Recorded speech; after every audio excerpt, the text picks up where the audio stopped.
ನಮಸ್ಕಾರ, welcome to your TV Kannada. ವಿವಿಧ ಬೇಡಿಕೆಗಳನ್ನ ಈಡೇರಿಸುವಂತೆ ಆಗ್ರಹಿಸಿ ಸಾರಿಗೆ ನೌಕರರು ಆಗಾಗ ಪ್ರತಿಭಟನೆ ನಡೆಸಿ ಸರ್ಕಾರಕ್ಕೆ ಬಿಸಿ ಮುಟ್ಟಿಸುತ್ತಲೇ ಇರುತ್ತಾರೆ. ಇದೀಗ ಮತ್ತೊಮ್ಮೆ ಬಿಸಿ ಮುಟ್ಟಿಸಲು ನೌಕರರು ಮುಂದಾಗಿದ್ದಾರೆ ಎನ್ನಲಾಗ್ತಿದೆ.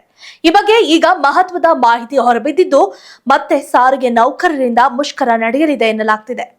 ವಿವಿಧ ಬೇಡಿಕೆಗಳನ್ನ ಈಡೇರಿಸುವಲ್ಲಿ ವಿಳಂಬ ಧೋರಣೆ ಖಂಡಿಸಿ ಸರ್ಕಾರದ ವಿರುದ್ಧ ಮತ್ತೆ ಸಾರಿಗೆ ನೌಕರರು ಸಿಡಿದೆದ್ದಿದ್ದು, ಈ ಮೂಲಕ ನೇರವಾಗಿ ರಾಜ್ಯ ಸರ್ಕಾರಕ್ಕೆ ಚಾಟಿ ಬೀಸಲಿದ್ದಾರೆ ಎನ್ನಲಾಗ್ತಿದೆ. ಸಂಕ್ರಾಂತಿ ಬಳಿಕ ಸಾರಿಗೆ ನೌಕರರಿಗೆ ಗಿಫ್ಟ್ ಎನ್ನುವ ಮಾತು ರಾಜ್ಯ ಸರ್ಕಾರಕ್ಕೆ ನೆನಪಾಗುತ್ತಿಲ್ಲವೇ ಎಂಬುದು ಈಗಿನ ಪ್ರಶ್ನೆ. ಹೌದು, ಈಗಾಗಲೇ ಹಲವು ಬಾರಿ ಧರಣಿ ಸತ್ಯಾಗ್ರಹಗಳ ಮೂಲಕ ಪ್ರತಿಭಟನೆಯನ್ನ ಮಾಡಿರುವ ಸಾರಿಗೆ ನೌಕರರು ಈಗ ತಮ್ಮ ಬೇಡಿಕೆಗಳು ಈಡೇರುತ್ತಿಲ್ಲ ಎಂದು ಆಕ್ರೋಶ ಹೊರಹಾಕುತ್ತಿದ್ದಾರೆ. ಮುಖ್ಯಮಂತ್ರಿ ಸಿಎಂ ಸಿದ್ದರಾಮಯ್ಯ ಈ ಹಿಂದೆ ನೀಡಿದ ಭರವಸೆಗಳನ್ನ ಈಡೇರಿಸಿಲ್ಲ, ಮಾತುಕತೆಯನ್ನ ಕೂಡ ನಡೆಸಿಲ್ಲ ಎಂದು ಆರೋಪಿಸಿರುವ ಇವರು ಸಿಎಂ ಮನೆ ಮುಂದೆ ಧರಣಿ ಸತ್ಯಾಗ್ರಹಕ್ಕೆ ಮುಂದಾಗಿದ್ದಾರೆ. ಈ ಬಗ್ಗೆ ಸಾರಿಗೆ ನೌಕರರ ಜಂಟಿ ಕ್ರಿಯಾ ಸಮಿತಿ ಎಚ್ಚರಿಕೆ ನೀಡಿದ್ದಾರೆ ಎಂದು ಮಾಹಿತಿ ಬಂದಿದೆ. ಈ ಬಗ್ಗೆ ಜಂಟಿ ಕ್ರಿಯಾ ಸಮಿತಿ ಮಾಹಿತಿ ನೀಡಿದ್ದು, ಏಪ್ರಿಲ್ 15ರಂದು ಸಿಎಂ ಸಿದ್ದರಾಮಯ್ಯ ನಿವಾಸದ ಮುಂದೆ ಧರಣಿ ಸತ್ಯಾಗ್ರಹ ನಡೆಸಲಾಗುವುದು. ಅಲ್ಲದೆ ಸಿಎಂ ಸಿದ್ದರಾಮಯ್ಯ ಕೊಟ್ಟ ಮಾತು ತಪ್ಪಿದ್ದಾರೆ ಎಂದು ಆಕ್ರೋಶವನ್ನ ವ್ಯಕ್ತಪಡಿಸಿದೆ. ಈಗಾಗಲೇ ವಿವಿಧ ಬೇಡಿಕೆಗಳನ್ನ ಆಗ್ರಹಿಸಿ ಕಳೆದ ಡಿಸೆಂಬರ್ 31ರಿಂದ ಅನಿರ್ದಿಷ್ಟ ಅವಧಿ ಮುಷ್ಕರಕ್ಕೆ ಸಾರಿಗೆ ನೌಕರರು ಮುಂದಾಗಿದ್ರು.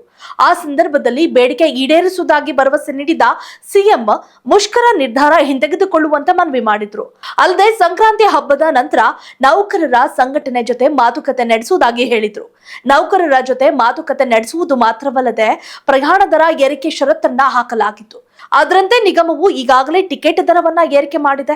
ಆದ್ರೆ ನೌಕರರನ್ನ ಮಾತ್ರ 2 ತಿಂಗಳುಗಳು ಕಳೆದ್ರೂ ಮಾತುಕತೆಗೆ ಕರೆದಿಲ್ಲ. ಇದರಿಂದಾಗಿ ಸಾರಿಗೆ ನೌಕರರ ಸಂಘಟನೆಗಳು ಸಿಎಂ ವಿರುದ್ಧ ಕೆರಳಿವೆ. ಏಪ್ರಿಲ್ 15ರ ಬೆಳಗ್ಗೆ 11ರಿಂದ ಸಂಜೆ 5 ಗಂಟೆಯವರೆಗೆ ಧರಣಿ ಸತ್ಯಾಗ್ರಹ ನಡೆಸಲಾಗುವುದು ಎಂದು ತಿಳಿಸಿದೆ. ಇನ್ನು ಸಾರಿಗೆ ನೌಕರರ ಬೇಡಿಕೆಗಳ ಬಗ್ಗೆ ನೋಡುವುದಾದ್ರೆ, ಸಾರಿಗೆ ನೌಕರರಿಗೆ ಸರ್ಕಾರಿ ನೌಕರರಂತೆ ಸರಿ ಸಮಾನವಾದ ವೇತನ ನೀಡಬೇಕು. ಅಂದ್ರೆ 7ನೇ ವೇತನ ಆಯೋಗವೂ ಕೂಡ ಜಾರಿ ಆಗಬೇಕು. 38 ತಿಂಗಳ ವೇತನ ಹಿಂಬಾಕಿ ನೀಡಬೇಕು. ಕಾರ್ಮಿಕ ಸಂಘಟನೆಗಳ ಚುನಾವಣೆ ಮಾಡಬೇಕು.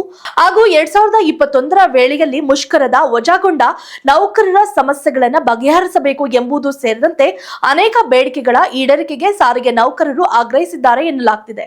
ಆದರೆ ಈ ಮೊದಲೇ ಸಾರಿಗೆ ನೌಕರರಿಗೆ ಸಂಕ್ರಾಂತಿ ಬಳಿಕ ಗುಡ್ ನ್ಯೂಸ್ ಎನ್ನುತ್ತಿದ್ದ ಭರವಸೆ ಈಗ ಸುಳ್ಳಾಗಿರೋದು ಸ್ಪಷ್ಟವಾಗಿ ಎದ್ದು ಕಾಣ್ತಿದೆ. ಆಗ ಹಮ್ಮಿಕೊಂಡಿದ್ದ ಮುಷ್ಕರದಿಂದ ಜನಸಾಮಾನ್ಯರಿಗೆ ತೊಂದರೆಯಾಗಬಹುದು ಎಂದು ಕಾರ್ಯಪ್ರವೃತ್ತರಾದ ಸಾರಿಗೆ ಸಚಿವ ರಾಮಲಿಂಗಾರೆಡ್ಡಿ ಹಾಗೂ ಸಿಎಂ ಸಿದ್ದರಾಮಯ್ಯ ನೌಕರರ ಜೊತೆ ಮಾತುಕತೆ ನಡೆಸಿ ಮನವೊಲಿಸಿದ್ರು. ಆದ್ರೆ ಈಗ ಈ ವರ್ಷದ ಸಂಕ್ರಾಂತಿ ಕಳೆದಿದೆ. ಇಲ್ಲಿಯವರೆಗೂ ಸಾರಿಗೆ ನೌಕರರ ಬಗ್ಗೆ ರಾಜ್ಯ ಸರ್ಕಾರಕ್ಕೆ ಗಮನವೇ ಬಂದಿಲ್ಲ. ಹೀಗಾಗಿ ಈ ಬಾರಿ ಮತ್ತೆ ಮುಷ್ಕರ ನಡೆಯುವ ಎಲ್ಲಾ ಸಾಧ್ಯತೆಗಳು ಇವೆ ಎನ್ನಲಾಗ್ತಿದೆ. ಏನಾಗುತ್ತದೆ ಎಂದು ಕಾದು ನೋಡೋಣ ಮುಂದಿನ ದಿನಗಳಲ್ಲಿ. If you like this video, ಬೇಗ ಲೈಕ್ ಮಾಡಿ, ಕಾಮೆಂಟ್ ಮಾಡಿ, ಶೇರ್ ಮಾಡಿ ಹಾಗೂ ಯೋಯೋ ಟಿವಿ ಕನ್ನಡವನ್ನು ಸಬ್ಸ್ಕ್ರೈಬ್ ಮಾಡಿ.